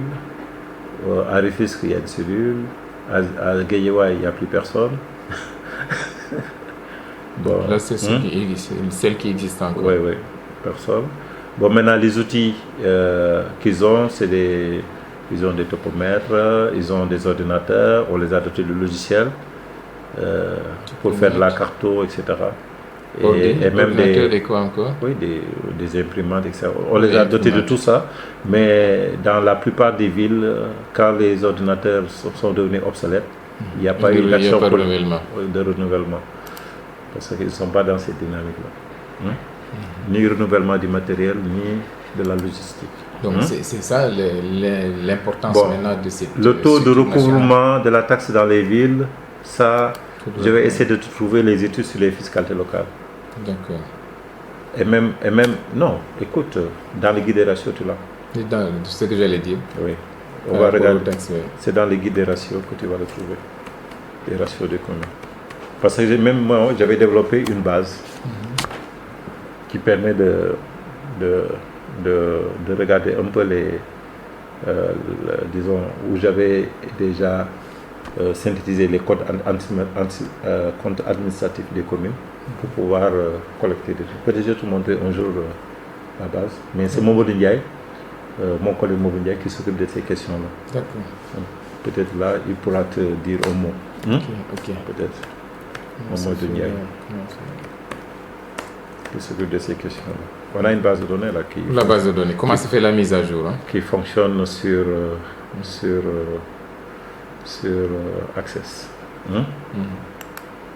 Sur Access, où nous collectons régulièrement auprès des impôts et des communes, disons auprès des postes comptables des communes, tu vois les données sur un certain nombre de villes. Donc c'est les 67 villes qu'on avait avant. Mais aujourd'hui on a 500 quand même, 557. Sur quel logiciel? Comment se fait la mise à jour? Comment se fait la mise à jour, oui, c'est ça. De données. La mise à jour, jusqu'à présent, c'est des opérations coup de poing organisées par ADEM. Ce qu'on avait fait dans le PAC, on est revenu avec une opération coup de poing pour faire la mise à jour et enrôler de nouvelles zones. Ce qu'on a fait à Thiès, à Kaolack, à Ziguinchor, à Saint-Louis, etc. Bon. Les logiciels qu'on a utilisés, pour toutes les villes, on a utilisé Illustrator. C'est les produits Adobe. Adobe, oui, c'est ça, Adobe Illustrator. Et qu'il n'y a que Dakar qu'on a transféré sur une plateforme ArcGIS et Saint-Louis. Sur Dakar et Saint-Louis. Et Saint-Louis. Oui, on l'a mis sur ArcGIS. Dakar, Pikine, Guédiawaye et Saint-Louis. Sur c'est quoi? ArcGIS. ArcGIS. Oui, un système d'information. D'accord, GIS comme le GIS. Oui, ArcGIS. ArcGIS. Ah, ArcGIS, d'accord. Ok. Les attentes ou recommandations. Les attentes, c'est fédérer l'ensemble des opérations d'adressage dans une base de données unique. L'ensemble. Organiser disons, à travers l'éthique, un système de partage et de diffusion de la donnée d'adresse dans l'immédiat. Dans l'immédiat.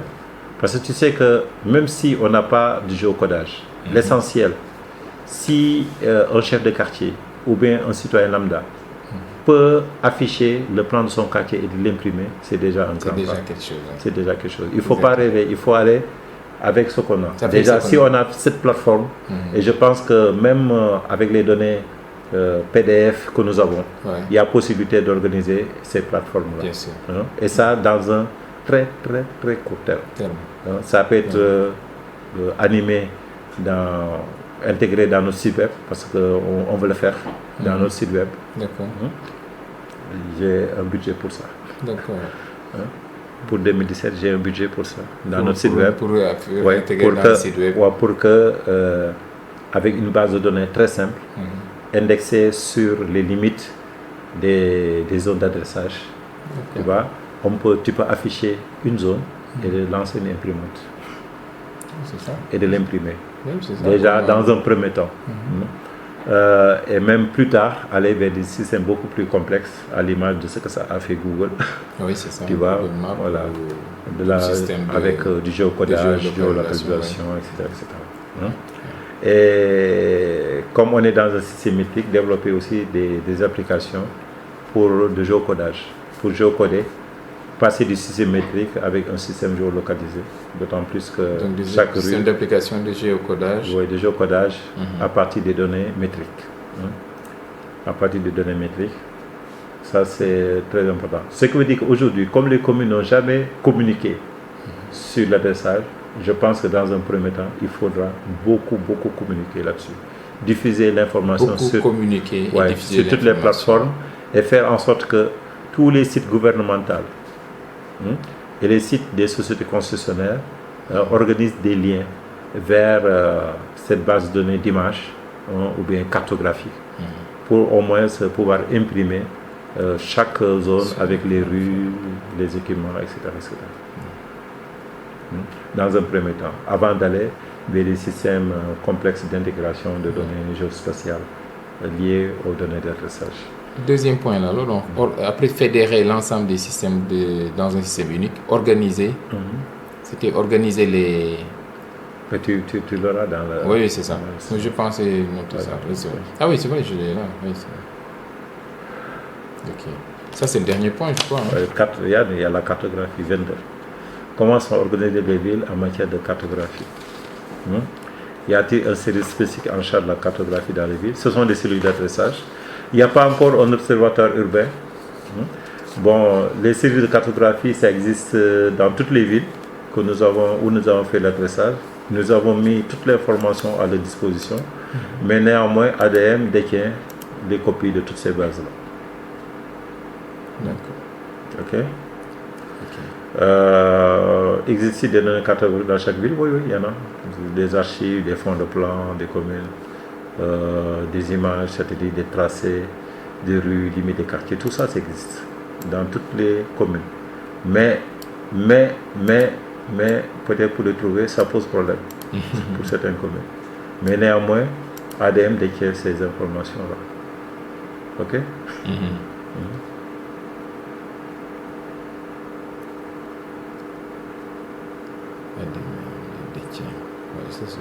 Mais ces informations appartiennent aux communes quand même. Nous avons que des copies. Une copie, bon, les données... Portent-elles sur les bâtiments, les rues, les parcelles? Non, les bâtiments, non. Ce sont les rues. Les parcelles, non. Parce qu'en réalité, c'est les îlots. Nous, c'est les portes qui nous intéressent, dans un premier temps. Ça, c'est dans des systèmes beaucoup plus complexes. On va vers le géocodage, quoi. Bon, parce que c'est la zone d'adressage, ce sont les îlots. Ce sont les îlots. Avec un focus sur les bâtiments remarquables. Donc les bâtiments, c'est non de manière générale, mais il y a des bâtiments remarquables comme les bâtiments administratifs.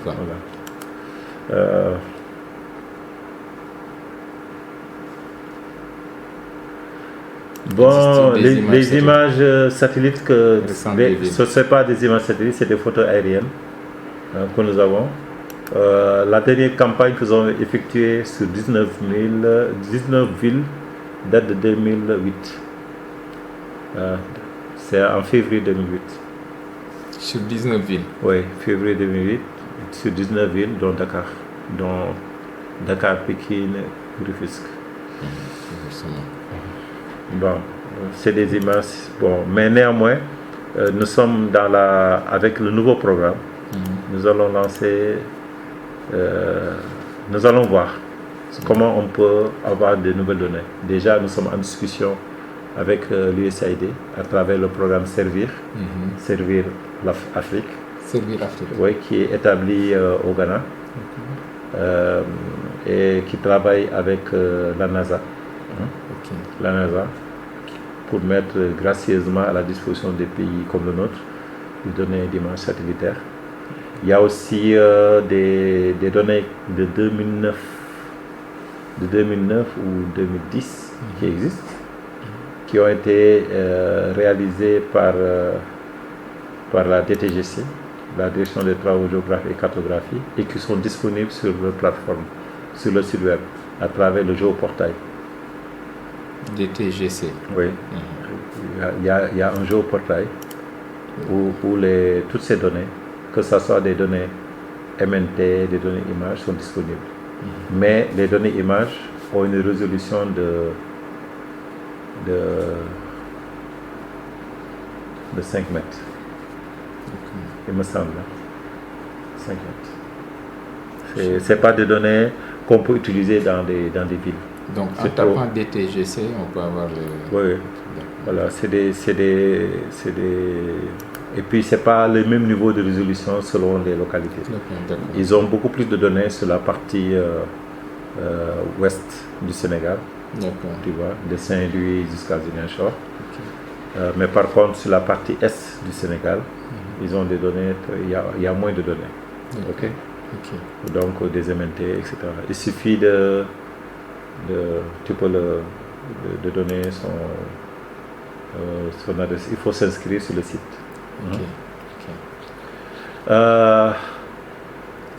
Les bases de données GIS sur les villes,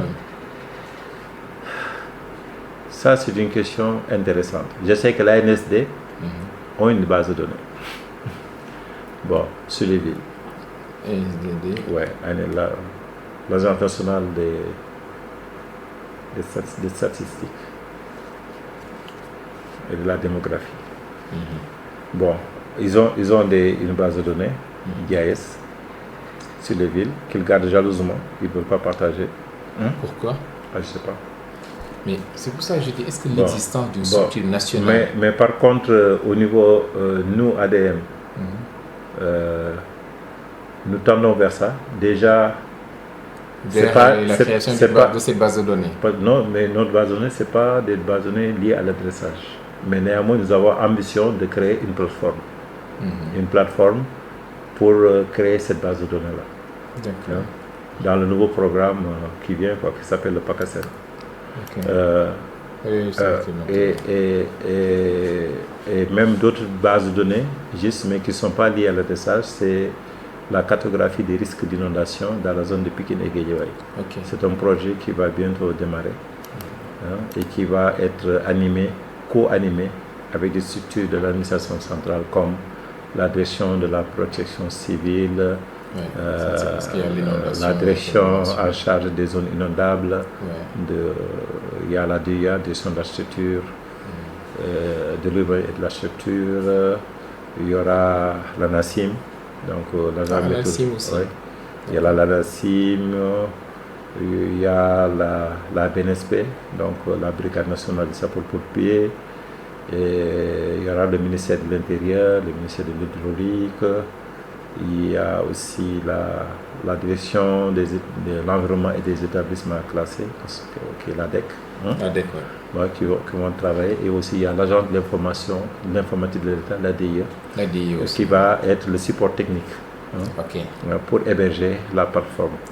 Voilà, donc on est là-dessus. C'est un projet qui vient de démarrer pour une durée de 16 mois avec une partie acquisition de données satellites, donc des données qui pourront être utilisées dans le système d'adressage, données MNT, etc., des données sur l'habitat, etc. Il y a aussi une autre base nationale qui est en cours de construction. Même notre système va alimenter cette base-là. C'est la cartographie des risques et catastrophes au niveau national, qui est financée par la Banque mondiale et animée par la direction de la protection civile. Là aussi, il y a des données d'habitat. Il y a beaucoup de données. Donc, ça veut dire que toutes les données d'adressage, normalement, doivent intégrer cette plateforme. Donc, au niveau de la collecte de ces données, c'est l'ADEME qui sera... Maintenant, les municipalités qui ont un embryon de SIG, c'est la ville de Saint-Louis. Donc nous, on va les soutenir, on va aller vers la cartographie des risques, mais néanmoins, nous allons les accompagner pour consolider les cycles municipaux qui sont animés au niveau de l'agence de développement de Saint-Louis. Voilà. À part Saint-Louis, c'est la ville de Guédiawaye qui est en coopération avec la communauté d'agglomération de Kastemazamé qui est pas loin de Toulouse là. Voilà. Pour la mise en place d'un webville. D'un webville au niveau de Guédiawaye. La ville de Dakar aussi a une cellule SIG. À ma connaissance, ce que je sais. Et quoi d'autre? Bon, circulation. Le cadastre, c'est le NICAD. C'est le NICAD. Il y a le NICAD. Je pense que j'ai un document là-dessus. On pourra partager. NICAD, Le plan de circulation, ça c'est un problème. Bon, toutes les capitales régionales ont des plans de circulation. Mais ils ne sont pas à jour. Dakar, c'est avec le 3e projet urbain. Donc, ils avaient fait un plan de circulation, mais il n'est plus à jour. Le plan existe, mais pas à jour. Oui, à Thiès, je pense qu'il y en a pas à jour. Kaolack, il y en a pas à jour. Il y a des plans de circulation quand même, mais ils ne sont pas à jour. Ils ne sont pas à jour. Même à Dakar, il y a les doubles sens, les doubles sens, c'est interdit. Mais ils ne sont pas à jour. Parfois, j'ai vu qu'ils... Je ne sais pas, au niveau panotage, je ne sais pas si c'est l'institut de... Ils ne sont pas à jour. Il y a une question importante qui n'apparaît pas là. C'est un service de maintenance de la signalétique d'adressage. Ça n'existe nulle part. Mais avant, ce n'était pas le service TP qui faisait ça? La signalétique d'adressage. Normalement, c'est les communes. Mais la signalétique maintenant des rues, c'est la Géroute. C'est la Géroute. La Géroute, mais ça, c'est des panneaux de signalisation. Donc ça, c'est mais quand je parle de signalétique d'adressage, c'est les noms des voies, etc. Il n'y a pas de maintenance. Donc on peut mettre ça dans les recommandations. Oui, il n'y a pas de maintenance. On peut mettre ça dans les recommandations. Mais tout ça, c'est des défaillances techniques que nous, on va adresser quand on fera l'adressage technique au niveau des commissions. Ouais. On va voir comment renforcer le système de maintenance des plaques. Parce que même les villes, quand ils bâtissent, ils s'en vont. Alors qu'il faut, normalement, quand ils bâtissent, il faut un budget. Donc, voilà. Et puis, il y a aussi un autre élément qui n'existe pas dans ce questionnaire-là, qu'on aurait pu ajouter. Il n'y a pas un dictionnaire de noms. Il n'y a aucune ville qui dispose d'un dictionnaire de noms. Peut-être il devait y avoir un dictionnaire de noms au niveau national et un dictionnaire de noms au niveau local. Pour aider les gens à dénommer les rues. OK? Bon. Ça, c'est des éléments qui n'existent pas dans le questionnaire. C'est des études spécifiques. Bon, la signalétique routière dans les villes, je te dis que c'est l'AGEROUTE qui gère ça. Voilà, c'est l'AGEROUTE qui gère ça.